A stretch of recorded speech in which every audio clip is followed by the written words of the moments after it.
Hi guys, welcome back to the video. तो हम लोग अपनी स्ट्रिंग सीरीज को कंटिन्यू रखते हुए एक नया क्वेश्चन देखेंगे जिसका नाम है रोमन टू इंटीजर।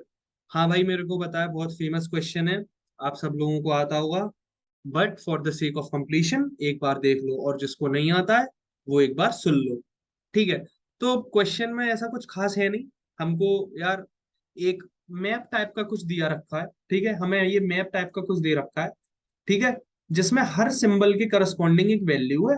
और हमको ये बताना है कि हमें कोई भी रोमन इंटीजर दे रखा होगा, जैसे ये दे रखा है, तो इसके करस्पॉन्डिंग सही बात है 3 आएगा।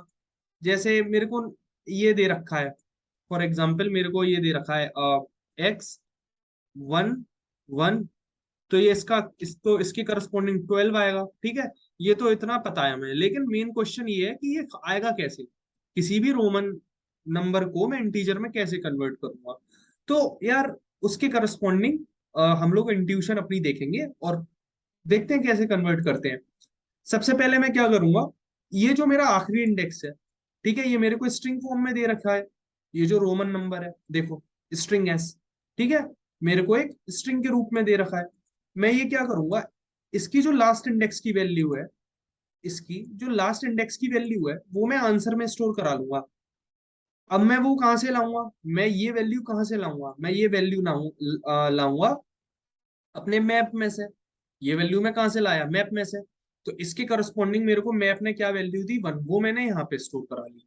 अच्छा, अब मैं पीछे से आइटरेट करूंगा, अब मैं यहाँ से चालू करूंगा।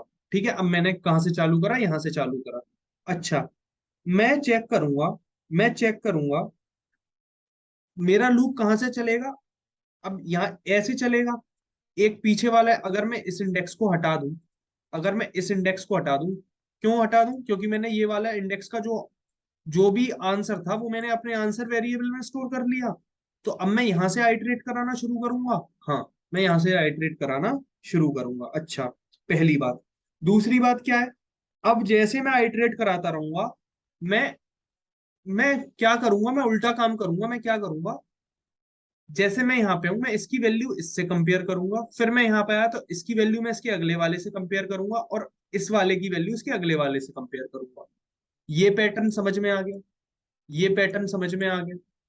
क्या मैंने 2 पॉइंट अभी तक क्या बोले, पहला पॉइंट आपको समझ में आ गया कि आखिरी का जो है, ये वाला जो है, इसके करस्पॉन्डिंग में मैप में से वैल्यू निकालूंगा और अपने आंसर में स्टोर करूंगा, पहला पॉइंट।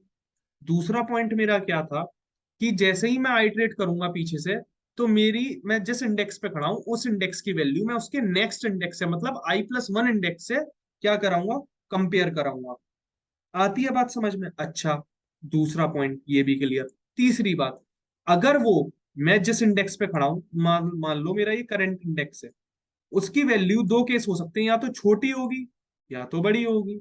अगर छोटी हुई उसके अगले वाले इंडेक्स से, ध्यान से सुनना, अगर छोटी हुई तो मैं वो वैल्यू, सपोज मैं यहाँ पे खड़ा हूँ, ठीक है, सपोज मैं इस वाले इंडेक्स पे खड़ा हूँ।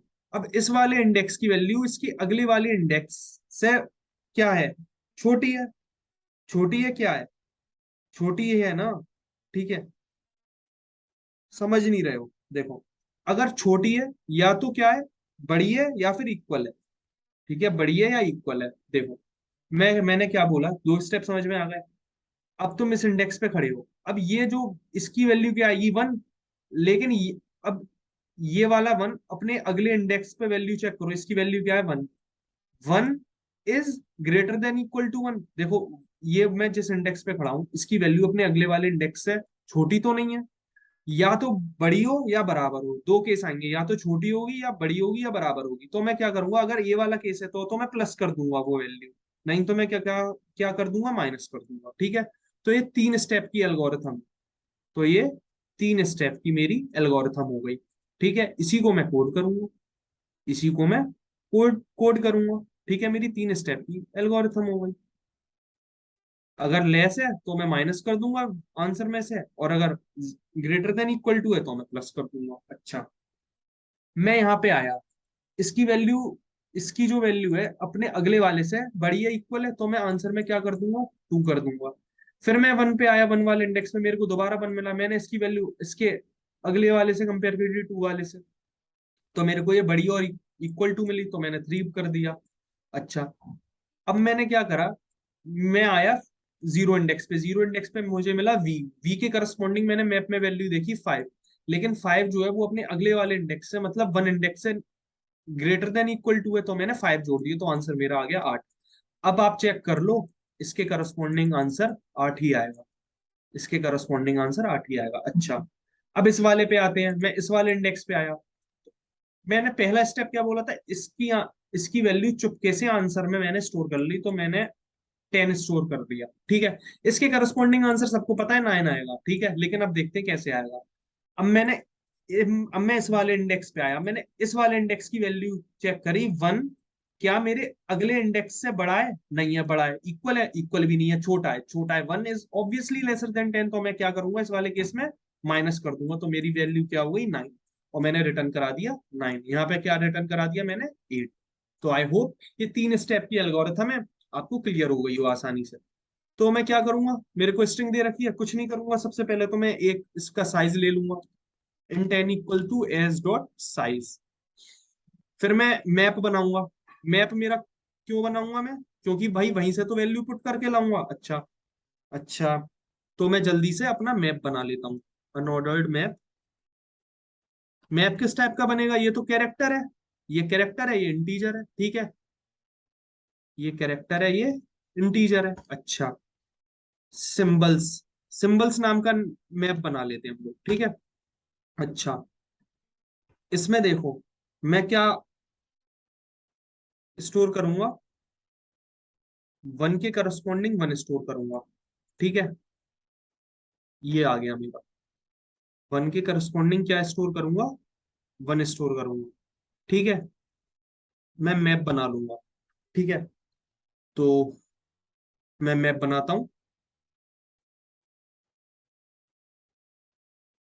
यस, तो मैंने क्या करा, मैंने मैप बना लिया, मेरा मैप बन के तैयार हो गया। अच्छा, अब मैं क्या करूंगा, आंसर में मैं पीछे वाली वैल्यू चुपके से स्टोर कर लूंगा, ठीक है। आंसर वेरिएबल में मैं क्या कर रहा था, ये वाली जो वैल्यू है वो चुपके से स्टोर कर रहा था, ये वाली वैल्यू चुपके से स्टोर कर रहा था, तो कैसे करूंगा, मैं symbols of S of N minus 1 ही तो स्टोर करूंगा। देखो ध्यान से कैसे कैसे हुआ, देखो आंसर में मैं क्या स्टोर करूंगा, 1, यहाँ पे क्या था, 1 था ना, एर्थ में क्या था, यहाँ पे 1 था ना, 1, तो मैंने इसकी वैल्यू कैसे स्टोर करी, मैंने आंसर में 1 स्टोर कर दिया, कैसे स्टोर कर दिया, सबसे पहले तो मैं एस ऑफ 4 पे गया, एस ऑफ एन माइनस 1 क्या है, एन तो पूरा साइज है 4, एस ऑफ 3 पे क्या स्टोर है, एस ऑफ 3 पे मेरा स्टोर है 1। फिर मैंने मैप में गया, फिर मैंने मैप में देखा सिंबल्स ऑफ 1 क्या है, सिंबल्स ऑफ 1 क्या है, मैप में 1 की वैल्यू क्या है, 1 है, तो मैंने बोला तू 1 स्टोर कर दे आंसर में, तो आंसर में स्टोर हो गया 1 में, ठीक है। आई होप आपको समझ में आ गया हो। अच्छा, फिर मैं क्या कहाँ से लूप चलाऊंगा, for I N T I equals to, I equals to, कहां से लूप चलाऊंगा, इस वाले इंडेक्स से, अगर मेरा स्ट्रिंग का साइज 4 है और मेरे को सेकंड इंडेक्स से लूप चलाना है, तो कैसे लूप चलाऊंगा, 2 माइनस कर दूंगा, तो साइज -2, ठीक है, सिंपल है, n-2 से लूप चलेगा। अच्छा, और पीछे से लूप चला रहा हूं तो i is greater than equal to 0 और i minus minus, basic basic code है, ठीक है, बेसिक कोड है। अच्छा, अब मैं क्या चेक करूंगा, बस if symbols of S of I, अगर मैं करंट इंडेक्स पे खड़ा हूं और उसकी वैल्यू कम हो जाती है उसके अगले वाले वैल्यू से, उसके अगले वाले इंडेक्स के वैल्यू से, तो मैं क्या करूंगा, आंसर में प्लस कर दूंगा, मतलब आंसर में माइनस कर दूंगा, answer minus equals to symbols, symbols of S of I, ठीक है। बेसिक कोड था यार, मैं यहाँ पे क्या कर रहा था, इसकी वैल्यू 1 की इससे कमी तो थी, अगर कम थी तो मैं क्या कर रहा था, माइनस ही तो कर रहा था, और 9 आंसर आ रहा था मेरा, बस वही कर रहा हूं मैं। अच्छा, एल्स, एल्स वाले पार्ट में क्या करूंगा, अगर वो बड़ा या इक्वल टू है तो मैं आंसर में प्लस कर दूंगा, symbols of S of I, ठीक है। और एंड में मैं क्या रिटर्न कर दूंगा, रिटर्न कर दूंगा मैं आंसर। अच्छा,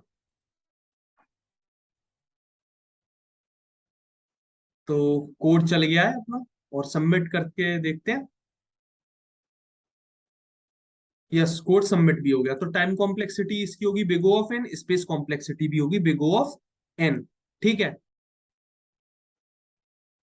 तो ये इसकी टाइम कॉम्प्लेक्सिटी और स्पेस कॉम्प्लेक्सिटी हो गई। अच्छा, अगर इंटरव्यूअर आपसे पूछता है कि तुम इसको क्या बोलते हैं, इसकी स्पेस कॉम्प्लेक्सिटी तुम रिड्यूस कर सकते हो, बिग O ऑफ 1 कर सकते हो, तो तुम बोलोगे कर सकते हो। इसका एक और मेथड होता है स्विच केस वाला, ठीक है, वो देख लेना, खुद से ट्राई कर लेना। ठीक है, मेरा काम था इंट्यूशन समझाना इस वीडियो में। जो इसकी बिग O ऑफ 1 वाली स्पेस है, ठीक है, बिग O ऑफ 1 वाला स्पेस का सॉल्यूशन है, वो तुम कमेंट करना नीचे वीडियो में, ठीक है। और मैं, अगर अच्छा लगेगा वो सॉल्यूशन, मैं उसको क्या कर दूंगा, पिन कर दूंगा। ठीक है, तो मिलते हैं हम लोग अपनी अगली वीडियो में, तब तक के लिए पढ़ाई करते रहिए। All the very best.